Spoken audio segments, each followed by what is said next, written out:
Alright, so what is the fastest way to get the new unit Sid in this update? Well, that's what we're going to talk about in today's video. So yeah, let's get started because I know a lot of you guys want to get this unit. Alright, first I want to direct you to the guide I made a few videos ago, which is the complete guide on how to beat Sid and the basics. And then I also made a last video that covers the best units for Sid to kind of give you guys an idea on how to actually do Sid, right? Full disclosure, I don't have Sid yet, so this is one of those situations where I'm like guiding you to a treasure that I myself does not yet currently possess. But I wanted to give my insight on this because I think there is an actual method on how to get Sid much faster. By the way, if you're enjoying this video so far, like and subscribe. Okay, like and subscribe right now. Okay, so first I'll be dividing this into a few parts, or into two parts. Now I wanted to cover Act 1 and Act 2. Okay, so Act 1 is specifically for the players who do not have the best units, don't have monarchs, don't have the best units in the game. And this is because realistically you can do Act 1 with not really the best units. The unit that you really just mainly need for Act 1 is a repulse unit. So it could either be Saber or Pain. Really any unit that does repulse. It could be Pain, it could be Saber, and then basically just any other unit to kill the boss. Now it's very, very easy to do it. Act 1. So anybody, mostly I think mid-level players can do this. I think even some beginners could maybe do this provided they know the right tactics and whatnot. But they will need to have some pretty decent units, not really the meta top tier units, but some pretty decent units. One thing to take note of is the weaker your units are, the longer it will take, and then the longer obviously it will take for you to get the unit.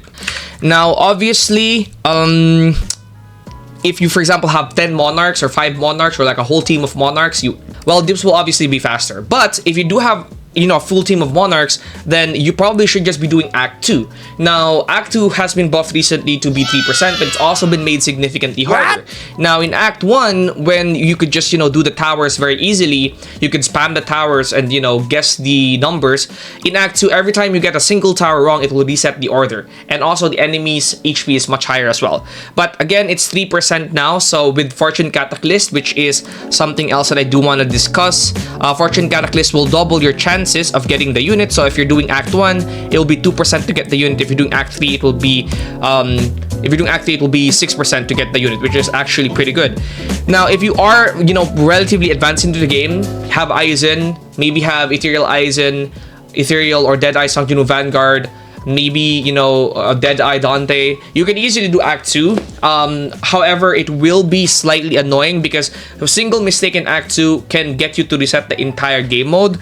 So here is my basic guide. Okay, so I kind of just wanted to explain Act 1 and Act 2. Act 1 is for very easy players. Act 2 is more advanced. Now, which one is the fastest game mode?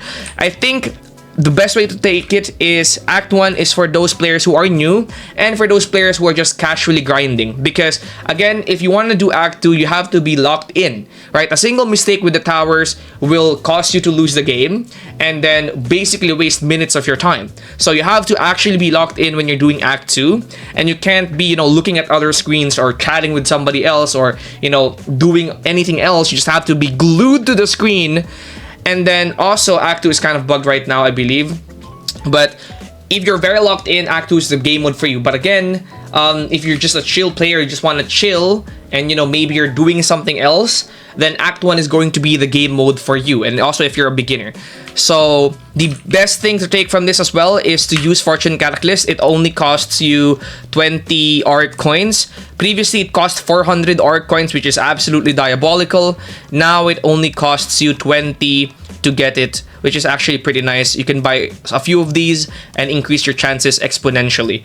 Now, yeah, that's pretty much it on how to get Sid very, very quickly.